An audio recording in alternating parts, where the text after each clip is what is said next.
وبركاته. الحمد لله رب العالمين، والصلاة والسلام على سيد الأنبياء وسيد المرسلين، وعلى آله الطيبين الطاهرين، وأصحابه الكرام أجمعين، وعلى كل من هو محبوب ومرضي لديه صلاة تبقى وتدوم بدوام الملك الحي القيوم. أما بعد، فأعوذ بالله من الشيطان الرجيم. بسم الله الرحمن الرحيم. ألف لام ميم، ذلك الكتاب لا ريب فيه هدى للمتقين. صدق الله العظيم، وبلغنا رسوله النبي المتين الأمين الكريم.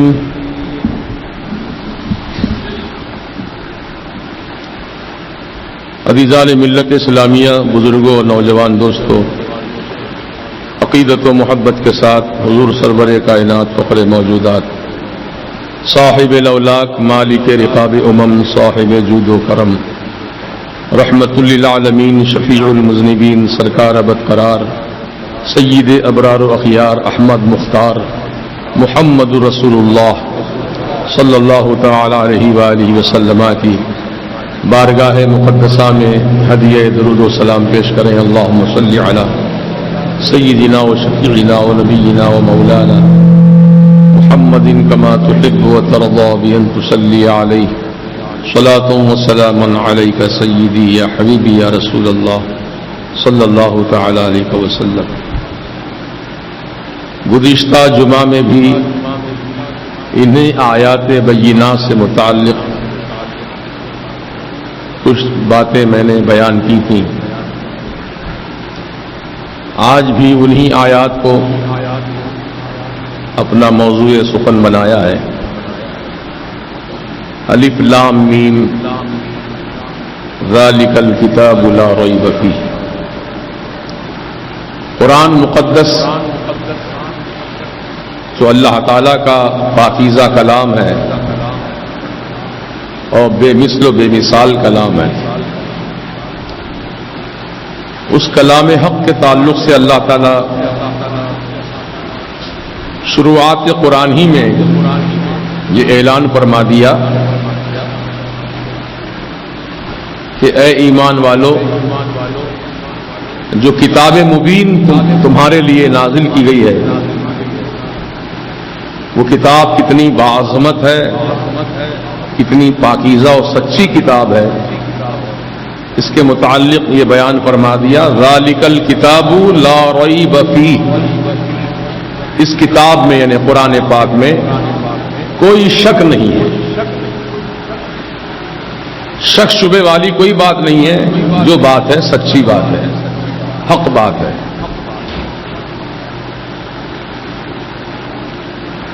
یہ اس لیے پہلے وضاحت کر دی گئی کہ قرآن پر ایقان رکھنے والے، قرآن پر ایمان رکھنے والے اس بات کو اچھی طرح ذہن نشین رکھیں کہ قرآن میں جو کچھ کہا گیا، جو کچھ بیان کیا گیا، وہ بالکل حق ہے. اس میں شک نہیں کرنا، شبہ نہیں کرنا. ایمان والوں کی ذمہ داری ہے کہ جب قرآن کی آیت بیان کی جائے تو ان کا ایمان اور زیادہ طاقتور ہو جانا، سننے والوں کا ایمان اور مضبوط سے مضبوط ہو جانا.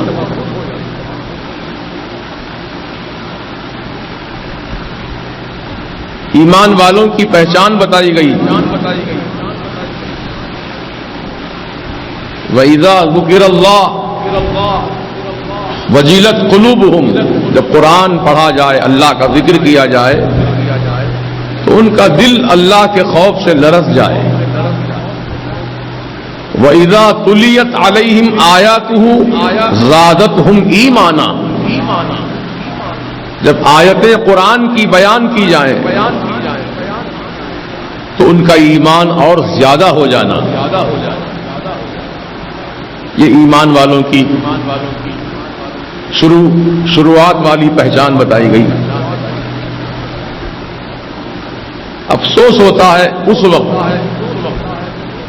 جبکہ کلمہ بھی پڑھتا ہے، اللہ کا نعرہ بھی لگاتا ہے، قرآن پر ایمان بھی رکھتا ہے، اور قرآن ہی کی بیان کی ہوئی بات کو ماننے سے انکار بھی کر دیتا ہے۔ جیسا کہ حضور کا علم غیب قرآن پڑھنے والے ہی کہتے ہیں حضور کو علم غیب نہیں ہے، تو بڑا دکھ ہوتا ہے۔ قرآن میں تو اللہ تعالیٰ نے واضح لفظوں میں ارشاد فرما دیا، عالم الغیب فلا یظہر علی غیبہ احدا الا من ارتضی من رسول۔ اللہ تعالیٰ غیب کا جاننے والا اپنے غیب پر کسی کو مطلع نہیں فرماتا مگر اپنے رسولوں میں سے جس کو چاہتا ہے غیب بتاتا ہے۔ قرآن ہی بول رہا ہے۔ اس آیت قرآنی پر ایمان نہیں ہے۔ وما هو علی الغیب بضنین، یہ 30ویں پارے کی آیت ہے۔ وما هو علی الغیب بضنین، یہ نبی غیب کی بات بتانے میں بخیل نہیں ہے۔ تم جو غیب کی بات پوچھو نبی بتاتے ہیں۔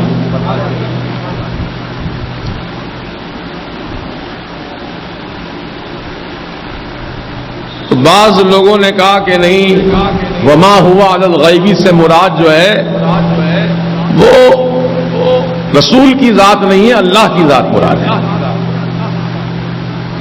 وہ اللہ غیب بتانے میں بخیل نہیں ہے۔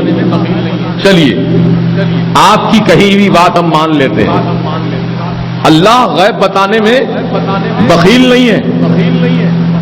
اللہ غیب کس کو بتاتا ہے؟ اپنے پیارے نبی کو بتاتا ہے۔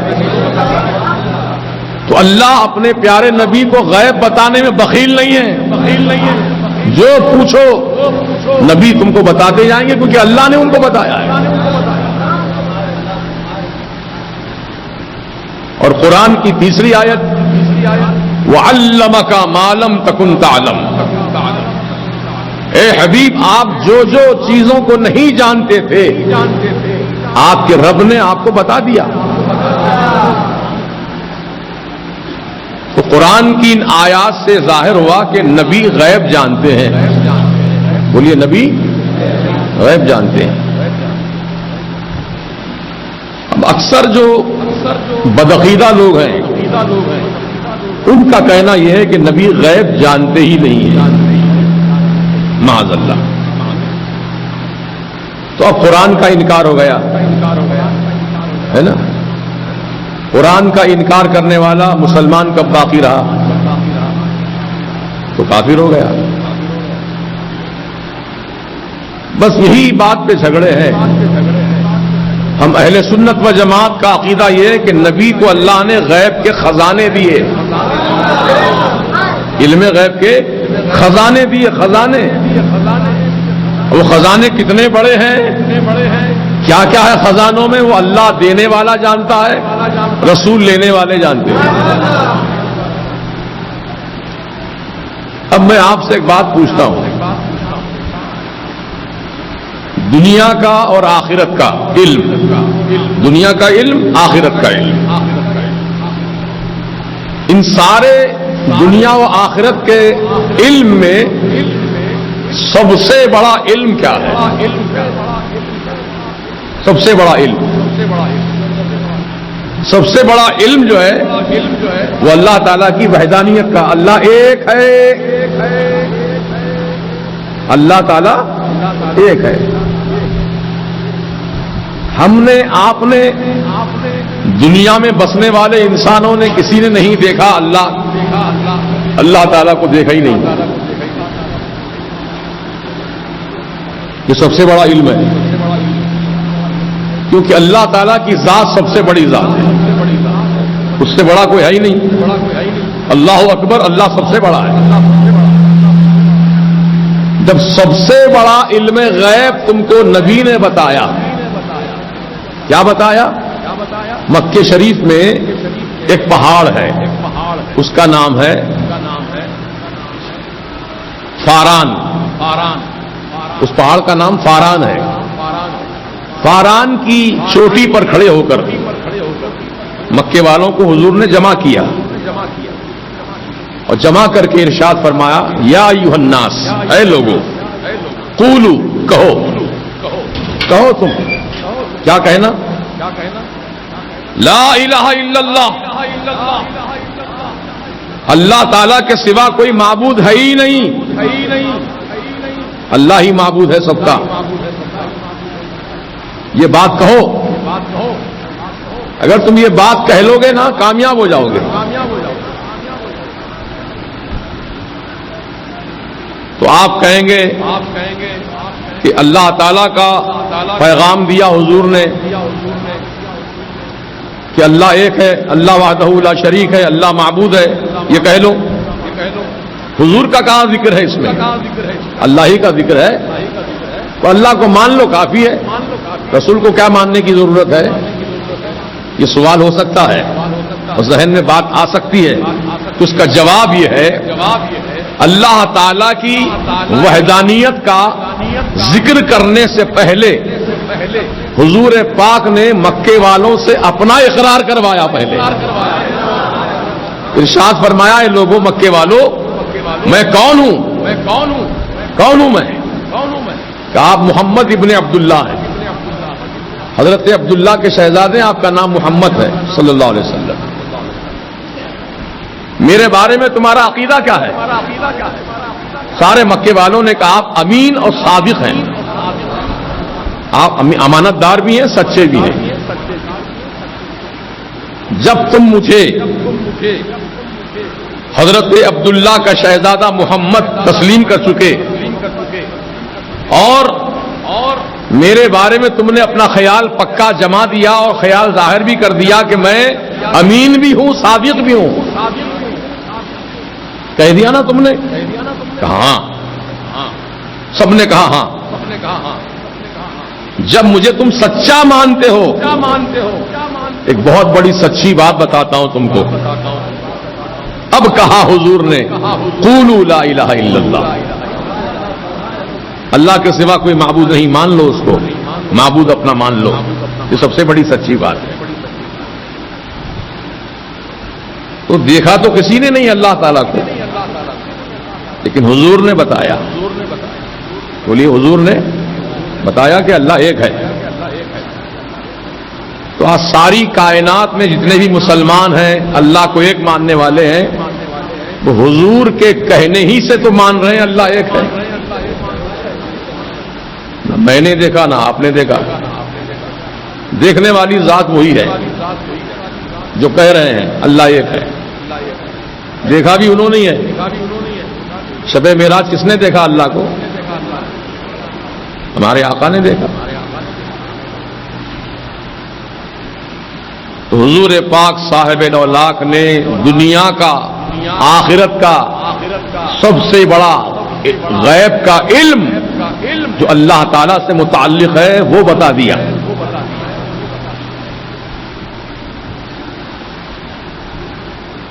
تو اللہ تعالیٰ سب سے بڑا ہے، سب سے بڑا ہے، کائنات کی ہر چیز سے بڑا ہے، دنیا سے بڑا، آخرت سے بڑا ہے، کرسی سے بڑا ہے، عرش سے بڑا ہے، لوح سے بڑا ہے، قلم سے بڑا ہے، جنت سے بڑا ہے، ہر چیز سے بڑا ہے اللہ تعالیٰ. اب اللہ تعالیٰ کے برابر کی کوئی چیز نہیں ہے دنیا میں، کوئی نہیں،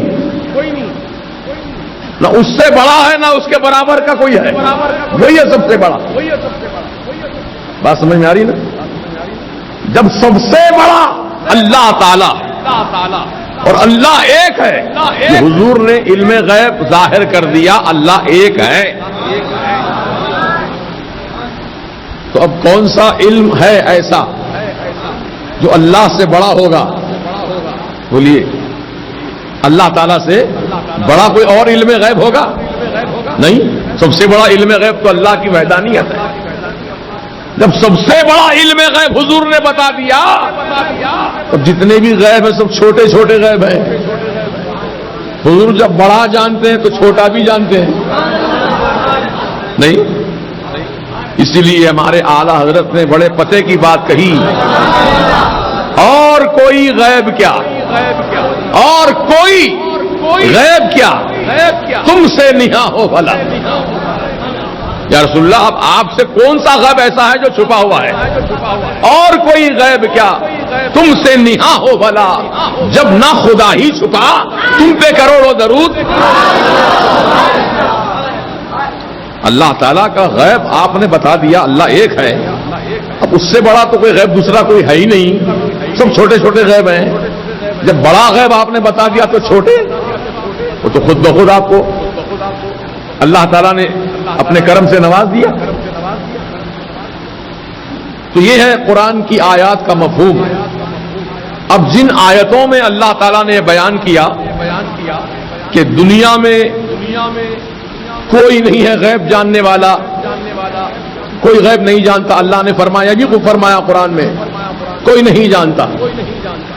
تو اب اس کی تفسیر میں علماء کرام یہ لکھتے ہیں کہ ذاتی طور پر اپنے آپ کوئی غیب نہیں جانتا،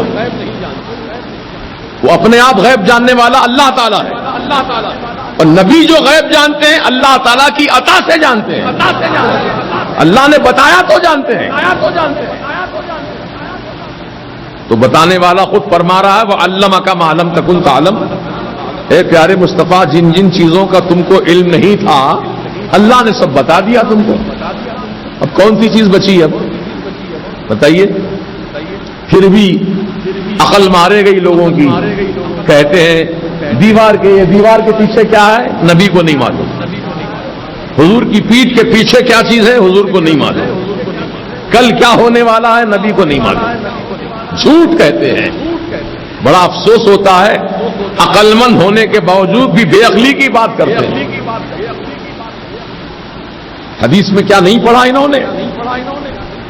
کل کیا ہونے والا نبی نے بتا دیا. کل کیا ہونے والا ہے نبی نے بتا دیا. آؤ میں آپ کو لے چلوں میدان بدر میں. پہلی جنگ ہے اسلام اور کفر کی. پہلی جنگ ہے. 313 صحابہ ہیں، مٹھی بھر. دنیا کی قسمت بدلنے گئے ہیں.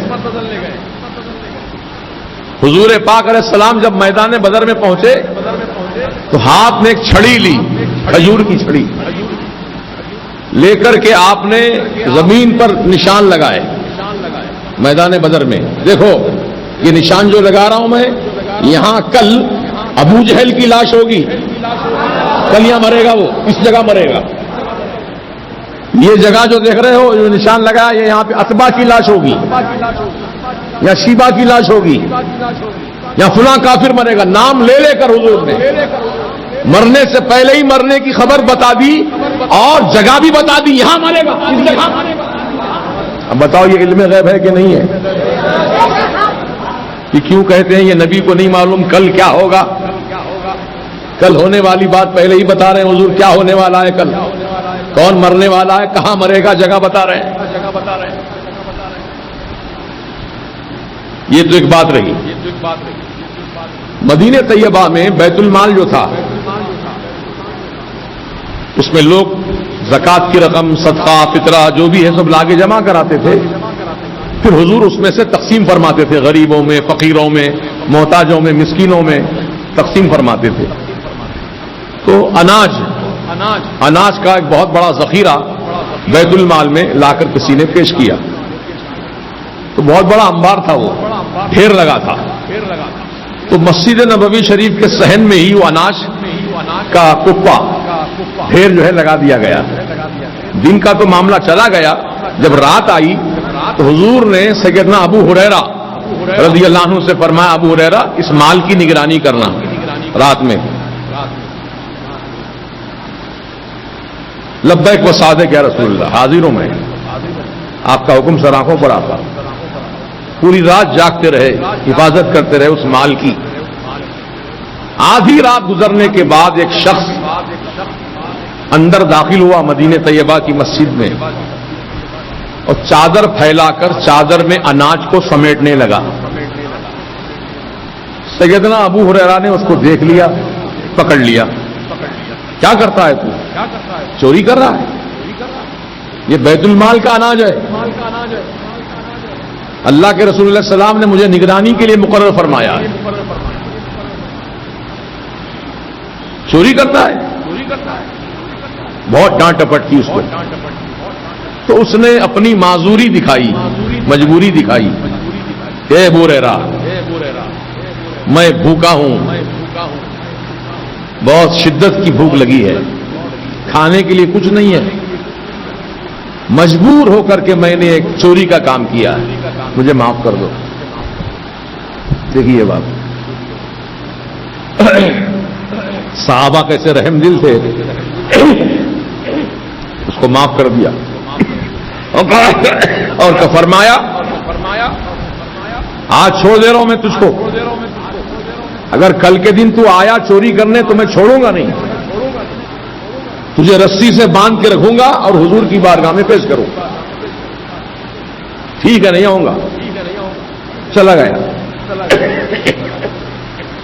اب صبح ہوئی، فجر کی نماز ادا ہوئی تو سیدنا ابو ہریرہ صف میں بیٹھے ہوئے ہیں، سب صحابہ کے ساتھ آپ بھی بیٹھے ہیں، کچھ بول نہیں رہے، خاموش ہے.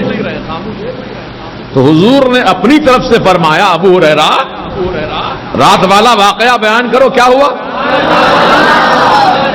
اب دیکھیے کہ حضور کا علم غیب ہے کہ نہیں ہے. بخاری شریف کی حدیث کا مفہوم بیان کر رہا ہوں میں آپ. تو ابو ہریرہ اب بولنے لگے یا رسول اللہ ایک چور آیا تھا، چوری کرتا ہوا پکڑا گیا، میں نے اس کو کہا کہ آئندہ یہ کام نہیں کرنا ورنہ تجھے میں پکڑ کر رسول کی بارگاہ میں پیش کروں گا. تو اس نے وعدہ کیا کہ آئندہ وہ چوری نہیں کرے گا. حضور کا علم غیب فرماتے ہیں آقا میرے آج کی رات وہ چور پھر آنے والا ہے. دیکھیے جو چیز ابھی ہوئی نہیں ہونے والی ہے، حضور بتا رہے ہیں کہ آج کی رات وہ چور آنے والا ہے. ابو ہریرہ کو یقین ہے کہ بے شک حضور نے فرما دیا ہے تو آنے ہی والا ہے. اب الرٹ ہے، بالکل رسی رسی لے کے تیار ہیں. آدھی رات گزری، وہ چور پھر آیا، پھر وہ چادر میں اناج جمع کرنے لگا. سیدنا ابو ہریرہ نے پکڑ لیا، اس پکڑ لیا کہ آج تو نہیں چھوڑوں گا تجھے، آج کھمبے سے باندھ کے رکھوں گا مسجد نبوی کے ستون سے، اور سرکار جب صبح تشریف لائیں گے مسجد میں جب تیرا فیصلہ ہوگا. تو اس نے پھر منت سماجت کی ابو ہریرہ میرے چھوٹے چھوٹے بچے ہیں، بھوک سے بلک رہے ہیں، تڑپ رہے ہیں، کئی دن سے کھانا نہیں ہے. ابو ہریرہ میرے بچوں کا خیال کرو. پہلے دن تو اپنی مجبوری دکھائی تھی، اب بچوں کا سوال لا کے کھڑا کر دیا.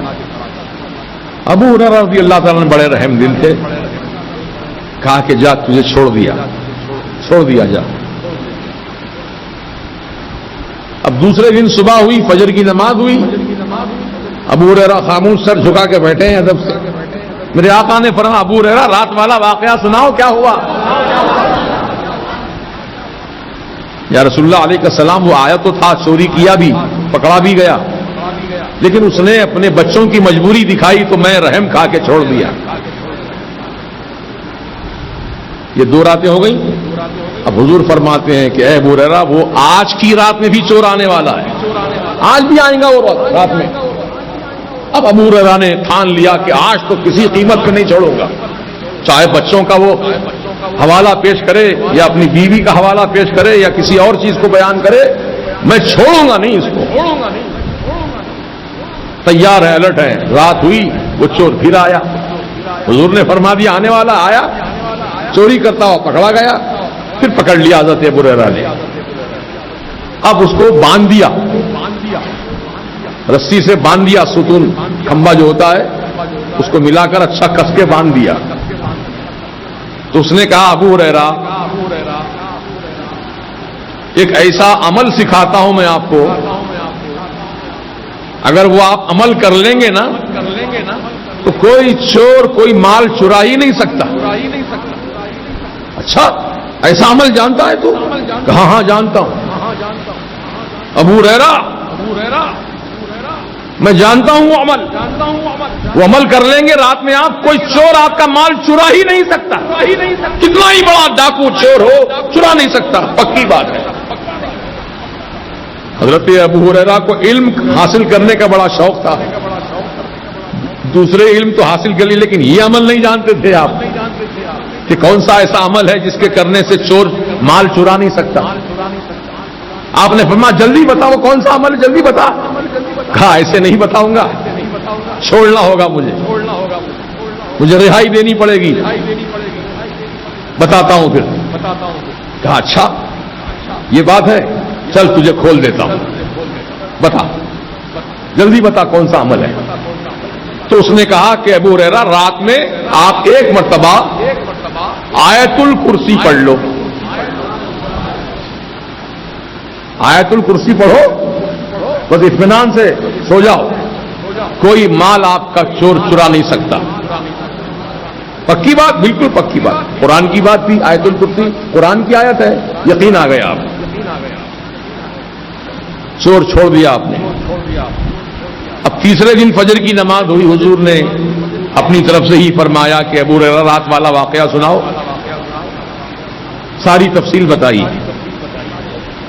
اس نے کہا حضور مجھے ایک عمل سکھایا اس نے، قرآنی عمل ہے، آیت الکرسی والا عمل، اس لیے میں نے چھوڑ دیا اس کو. آقا تو میرے آقا فرماتے ہیں ابو ہریرہ تم جانتے ہو وہ چور کون تھا؟ اللہ و رسولہ عالم. دیکھو صحابہ کا عقیدہ، اللہ بہتر جانتا ہے، اللہ کے رسول بہتر جانتے ہیں، میں تو نہیں جانتا وہ کون تھا چور. تو فرمایا میرے نبی نے اے ابو ہریرہ وہ کوئی انسان نہیں تھا، شیطان تھا، انسانی روپ میں آیا تھا، اور جو تمہیں عمل سکھایا صحیح سکھایا، صحیح بتایا اس نے. آیت الکرسی پڑھ لو چوری سے محفوظ ہو جاؤ، صحیح سکھایا اس نے تمہیں. یہ ہے نبی کا علم غیب. 3 راتوں کی باتیں حضور نے فرما دی. کل کیا ہونے والا ہے، رات میں کیا ہونے والا ہے، پھر بھی کہتے ہیں نبی کو علم غیب نہیں ہے. تو بڑی شرم کی بات ہے نا. بولو شرم نہیں آتی ان کو؟ بڑا ڈنکے کی چوٹ کہتے ہیں حضور کو علم غیب نہیں ہے. معاذ اللہ. اللہ تعالیٰ نے اپنے نبی کو علم غیب کے خزانے عطا فرمائے. اور بھی بہت ساری باتیں ہیں حضور کے علم غیب سے متعلق، لیکن ایک واقعہ جو خاص طور سے بیان کرتے ہیں وہابی لوگ. جب بی بی عائشہ صدیقہ رضی اللہ عنہا پر جب تہمت لگی تھی، واقعہ یہ ہے کہ آپ کا ہار گم ہو گیا تھا، جنگل میں گئی تھی آپ حاجت کے لیے، وہاں ہار گلے سے نکل کے گر گیا. تو ہار نکل کے گر گیا تو آپ ہار ڈھونڈنے میں لگ گئی. اتنے میں قافلہ جہاں پہ رکا تھا وہ روانہ ہو گیا. حضرت بی بی عائشہ اکیلی وہاں رہ گئی جنگل میں، قافلہ نکل گیا. تو اس زمانے میں دستور تھا کہ سب سے آخر میں ایک صحابی اونٹ پر آتے تھے. سب سے آخر میں کسی کا راستے میں سامان گر جائے یا کوئی چھوٹ جائے، راستہ پھٹک جائے تو اس کو ساتھ لے کر اپنے قافلے میں مل جاتے تھے. وہ صحابی سب سے آخر میں آئے، قافلہ نکل چکا تھا اور بی بی عائشہ صدیقہ کا ہار گم ہو گیا تھا. آپ ہار ڈھونڈنے میں لگ گئیں. جب آپ اپنی اونٹنی کے پاس آ کر کھڑی ہو گئیں، کون؟ بی بی عائشہ صدیقہ، ان کی اونٹنی تھی بیٹھی ہوئی، وہاں ٹھہر گئی آپ آ کر. تو سب سے آخر میں آنے والے صحابی نے دیکھا ام المؤمنین کھڑی ہیں. تو آپ نے بلند آواز سے پڑھا انا للہ و انا الیہ راجعون. کہے کہ ام المومنین آپ کیسے رہ گئی یہاں پر اکیلی؟ کہا کہ میرا کچھ ہار گم ہو گیا تھا، میں ڈھونڈنے میں رہ گئی، قافلہ نکل گیا۔ وہ صحابی نے آپ کو اونٹنی پر سوار کرایا، پھر اپنے ساتھ لے کر وہ مدینے پاک میں آئے۔ اس وقت کچھ منافقین تھے، اس وقت جو ظاہر میں کلمہ بھی پڑھتے تھے، نماز بھی پڑھتے تھے، روزہ بھی رکھتے تھے، حج بھی کرتے تھے، لیکن تھے منافق، دل میں کچھ اور تھا، زبان پر کچھ اور تھا۔ جب ان کے ساتھ وہ صحابی کے ساتھ بی بی عائشہ صدیقہ آئیں تو لوگوں نے دیکھا، مدینے والوں نے، یہ کیا معاملہ ہے، ان کے ساتھ یہ کیسے آ رہی ہیں؟ کچھ نہ کچھ دال میں کالا ہے معلوم ہوتا ہے، ان کے ساتھ آنے کا مطلب کیا ہے؟ لوگوں نے، منافقین نے خبر اڑا دی، بی بی عائشہ صدیقہ نے معاذ اللہ غلط کام کیا۔ یہ بات اتنی مشہور ہو گئی پورے مدینے میں کہ سرکار تک جب بات پہنچی تو حضور نے خاموشی اختیار کی۔ کیا کیا آپ نے؟ خاموشی اختیار کی، کچھ نہیں کہا آپ نے۔ تو اب اس واقعے کو دلیل بنا کر فرقہ وہابیہ نجدیہ یہ کہتا ہے اگر حضور کو علم غیب ہوتا تو اپنی بیوی صحابہ سے متعلق اتنا بڑا الزام لگا تھا، آپ نے صفائی میں بیان کیوں نہیں دیا؟ بیان دے دینا چاہیے تھا آپ کو، لیکن نہیں دیا حضور نے بیان، خاموشی اختیار کی۔ تو خاموشی کا مطلب یہ لوگ لیتے ہیں حضور کو علم غیب نہیں تھا اس لیے خاموش رہے، معلوم ہوتا تو بتا دیتے۔ یہ بات ایک کم سے کم عقل والے کو بھی سمجھ میں آ جاتی ہے، جدی بات دھوکہ ہے نا، شیطانی دھوکہ ہے۔ اب حقیقت کیا ہے؟ حضور نے خاموشی کیوں اختیار کی؟ کیا حکمت تھی اس کے اندر؟ حکیم کا کوئی کام حکمت سے خالی نہیں ہوتا۔ حضور خاموش ہیں تو کچھ نہ کچھ مطلب ضرور ہے۔ کیا مطلب تھا خاموشی میں؟ حضور خاموش اس لیے رہے تاکہ معلوم ہو جائے مدینے میں ایمان والے کتنے ہیں، منافق کتنے ہیں۔ منافقین کا نفاق ظاہر ہو جائے گا، ایمان والوں کا ایمان بھی ظاہر ہو جائے گا۔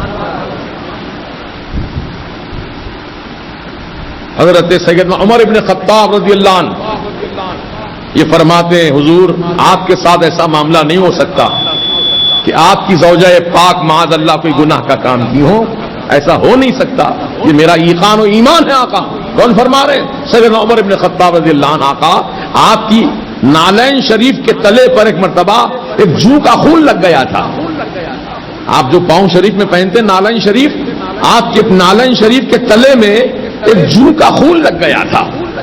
جو کتنی ہوتی ہے، جو کا خون کتنا ہوتا ہے کہ ندی کی طرح بہتا خون، اس کا تھوڑا سا خون ہوتا ہے، ایک ڈراپ ہوتا ہے، وہ لگ گیا تو اللہ تعالیٰ نے آپ کو نالین بدلنے کا حکم دیا۔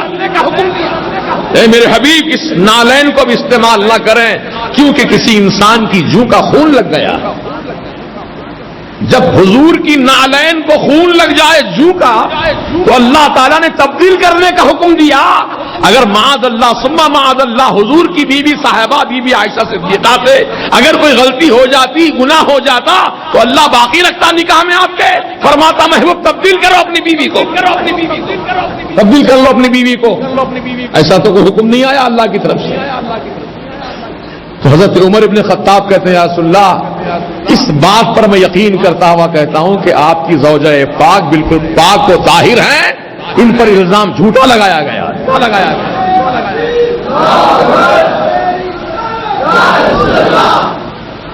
یہ پہلی حکمت تھی کہ حضور خاموش رہے۔ اب دوسری حکمت کیا تھی؟ دوسری حکمت یہ تھی کہ میں اگر وضاحت کر دوں گا، میں اگر کہہ دوں گا اپنی طرف سے بی بی عائشہ کے متعلق تو قیامت تک وہ حدیث کہلائے گی۔ حدیث میں ایسا آیا ہم بولیں گے، حدیث کہلائے گی، میں بیان کروں گا۔ میں چاہتا ہوں کہ میں بیان نہ کروں، میرا پروردگار بیان کرے تاکہ قیامت تک قرآن کہلائے۔ تو قرآن میں آیتیں نازل کی اللہ تعالیٰ نے بی بی عائشہ صدیقہ کی طہارت سے متعلق۔ سمجھ میں آئی بات آپ کی؟ یہ وجہ ہے اس لیے حضور نے خاموشی اختیار کی. یہ وجہ نہیں کہ حضور کو نہیں معلوم تھا معاذ اللہ اس لیے خاموش رہے.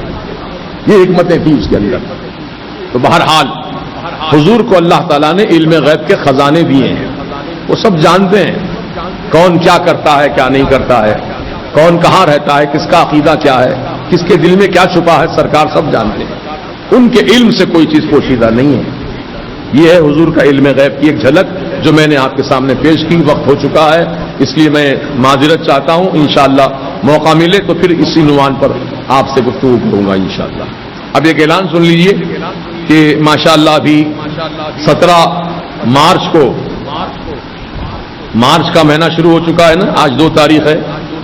17 مارچ کو عظیم الشان پیمانے پر حضور سیدنا خواجہ خواجگان سلطان الہند عطائے رسول حضور سیدنا خواجہ معین الدین حسن چشتی رضی اللہ تعالیٰ عنہ کا اسی مہینے کی 6 تاریخ کو عرس ہوتا ہے, مطلب چاند کی 6 تاریخ کو. تو آپ کے عرس سے متعلق اور حق کا پیغام سنانے کے لیے ایک عظیم الشان پیمانے پر کانفرنس منعقد کی گئی ہے جو مینار گارڈن نیا پل میں ہوگی. گھبرائیے مت, میں آپ سے چندے کی اپیل نہیں کروں گا, آپ کی شرکت کی اپیل کروں گا. اس جلسے میں آپ لوگ تشریف لائیے. 17 مارچ بعد نماز عشاء مینار گارڈن نیا پل, وہاں پر بہت بڑے بڑے چوٹی کے علماء کرام ہندوستان کے اس میں تشریف لا رہے ہیں. پہلی مرتبہ آنے والی شخصیت کا نام ہے حضرت علامہ مولانا شیخ الحدیث و مفتی اختر حسین علیمی صاحب قبلہ. یہ تشریف لا رہے ہیں. یہ بہت بڑے مفتی ہیں اور یہ اپنے فتاوا لکھ رہے ہیں. فتاوی علیمیہ کتاب لکھ رہے ہیں. ابھی 2 جلدیں ہو چکی ہیں, ابھی اور باقی جلدیں ہیں. اتنا زبردست کام کر رہے ہیں کہ اپنے فتاوا کو جمع کر رہے ہیں فتاوی علیمیہ کے نام سے. جس سے اعلیٰ حضرت کا فتاوی رضویہ ہے, ان کے فتاوی علیمیہ ہے. تو وہ شخصیت یہاں پر پہلے تو معذرت چاہیے کہ انہوں نے نہیں آ سکتا, میں کام بہت زیادہ ہے, میری ذمہ داری بہت زیادہ ہے, لیکن بعد میں ان سے معروضہ کیا گیا حضور آپ کا آنا ضروری ہے کیونکہ حیدرآباد کی سرزمین پر آپ کی پہلی بار آمد ہوگی. انشاءاللہ لوگوں میں اشتیاق اور ذوق بھی بڑھے گا اور آپ کو غور سے سنیں گے بھی انشاءاللہ. تو انہوں نے وعدہ کر لیا ہے اللہ کے کرم سے کہ انشاءاللہ وہ آئیں گے. اور دوسری شخصیت جو آنے والی ہے وہ حضور غیاث ملت کی شخصیت ہے. حضور سید غیاث میاں صاحب قبلہ جو کالپی شریف کے سجادہ نشین ہیں وہ تشریف لا رہے ہیں انشاءاللہ. یہ 2 علماء تو باہر کے ہیں اور ماباقی علماء مقامی ہوں گے, جس میں یہ فقیر بھی رہے گا اور دیگر علماء کرام بھی انشاءاللہ مخاطب کریں گے. تو آپ سے گزارش ہے کہ مینار گارڈن کا جو میدان ہے وہ پورا ایسا بھر جائے سننے والوں کی تعداد سے کہ تل دھرنے کو جگہ نہ ہو. اپنی کمیونٹی, اپنا اتحاد, اپنا اتفاق اس جلسے میں غریب نواز سرکار کے جلسے میں پیش کرنا ہے انشاءاللہ. اب دوری کا مسئلہ نہیں رہے گا, مرکز بہت دور ہے, کہاں جائیں گے, اتنی دور نہیں. اب سٹی کے سینٹر میں قلب شہر میں انشاءاللہ جلسہ ہوگا غریب نواز سرکار کا اور حق کانفرنس کے نام سے. تو میں امید رکھتا ہوں کہ آپ لوگ ابھی سے اس کی پبلسٹی شروع کریں گے. جلسہ تو مرکز کی جانب سے ہی ہو رہا ہے لیکن وہاں کر رہے ہیں آپ کی سہولت کے خاطر انشاءاللہ. کیونکہ یہ بھی بات بتا دوں آپ کو میں کہ کچھ ہمارے جو مخالفین ہیں وہ کہتے ہیں ارے وہ گاؤں میں بیٹھ کے تقریر کرتا. گاؤں یہ کہتے ہیں وہ گاؤں میں کر لیا تو کیا ہوتا, جلسے شہر میں کرنا اچھی بات ہے انشاءاللہ. اب قلب شہر میں کریں گے جلسہ.